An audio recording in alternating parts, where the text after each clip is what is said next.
I proposed to my girlfriend and out of nowhere, she thought it was finally time to introduce me to her secret inner circle of friends, and now I'm already thinking about ditching this relationship. I, 32 male, just recently proposed to my girlfriend Sharon, 30 female, of 2 years, like a month and a half ago, and it feels like the second the ring got on her finger, her attitude and behavior took a total 180.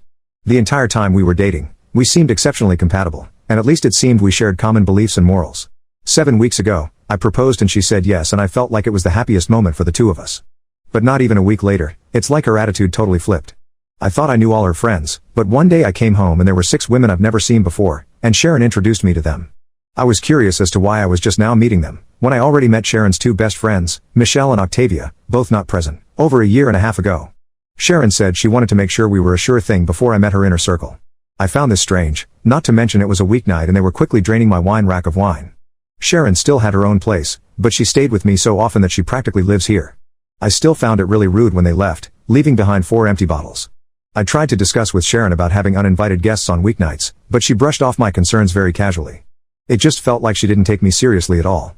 The following weeks she went out with the girls several times, and when she brought the girls to my place twice without notice, once with notice to appease me, her words, they all treated me like a butler, shaking their empty wine glasses at me for refills.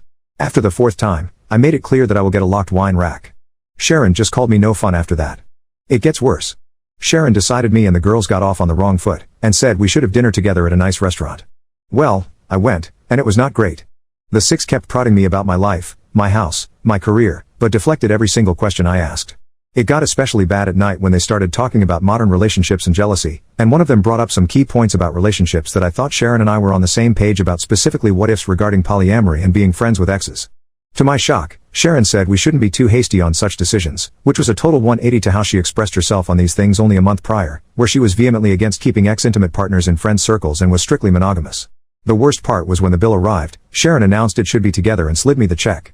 I told her she can't be serious, and we got into a bit of an argument. I ended it by putting my amount down in cash and walked out, leaving them to figure out the rest of the bill. The next days after that, Sharon kept calling me toxic and fragile, but every time I even pushed at it, she would give an apology and promise she was just stressed at work. It's nuts, we haven't even planned the wedding yet. The worst part was this Monday, when at work, I got a Nest doorbell alert, checked and saw Sharon and one of her 6 new friends arriving at my place, going in, and exiting with my golf clubs. This set was a gift from my father, and it cost a pretty penny too, so Sharon lending it out without my permission got me pissed. I immediately called Sharon and told her and her friend to return the clubs. Sharon tried to gaslight me with, "But you promised to lend the clubs to her boyfriend, remember?" I told her the club's cost would move it into a serious crime, and her friend had an hour to return them or the cops would be called. Sharon kept insisted she got my permission and I told her to cut the crap. Well, not 45 minutes later I got another notification of Sharon and her friend coming back with the clubs and going inside, leaving them, and then Sharon's friend flipping off the Nest doorbell on the way out. I got home and saw Sharon's friend literally just threw the clubs right on the living room floor. Sharon tried to talk to me about my toxicity again, and I told her again to cut the crap. I said if I knew this was how she was, I would have never proposed. That seemed to freak her out and she again insisted that she was stressed from work, but I wasn't buying it anymore. I told her to return the ring and her key, and we would talk about our relationship this weekend. She cried and begged me not to cancel the engagement, and insisted that it was just stress. I told her again we will talk about it this weekend. She finally relented. I had my house rekeyed anyways after she left, just to be safe. Sharon has been texting me constant messages of love and apologies for getting swept up, and insisted she was only wanting to show me off to her close friends. I don't know, I'm just not buying it. The same close friends have been sending me texts daily, calling me toxic and fragile again, saying they knew I wasn't man enough for Sharon or secure enough to share her with friends. A few of my friends that knew Sharon the entire 2 years we were dating were surprised and can't believe she turned hide this quick, and that there must be something missing, or that I am leaving something out. They say I must have said something to trigger her friends to act like this, and I had to have been the jerk somewhere along the process. I dunno, it's a lot to take from all directions right now. I feel like everyone is playing a prank on me or something. Literally, how does this happen? Update 2 days later, Sharon's been gone now for an hour. The breakup is official, I have the ring back. I did talk to Michelle via Facebook and Michelle said her and Octavia were cousins of Sharon, and Michelle also said she knew the 6 and didn't care for them. Michelle didn't say much more than that. I did meet Sharon's parents, and they both seemed to like me, and the topic of Michelle and Octavia never came up around them.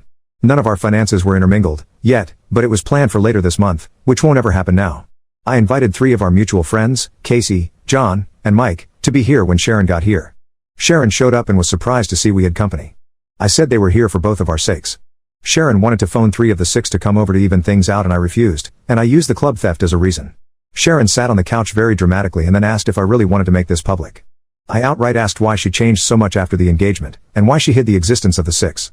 Sharon then went in again about how she insulates her inner circle until a partner is vetted. I called bull crap. I met her parents. What's more inner circle than your parents? Sharon tried to deflect, but I wouldn't have it. I pointed out how for the last month, her friends dropping by cost me nearly $500 in wine, which she by the way made no attempt to reimburse.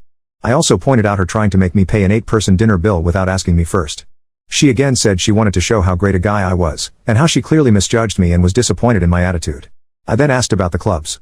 She tried gaslighting with you, totally said it was okay, remember? And I kept saying bull crap. Mike piped in. He knew the clubs were a gift from my dad and I was highly protective of them. He too called bull crap, and that's when Sharon turned her attention to Mike and John, saying, isn't he getting forgetful lately?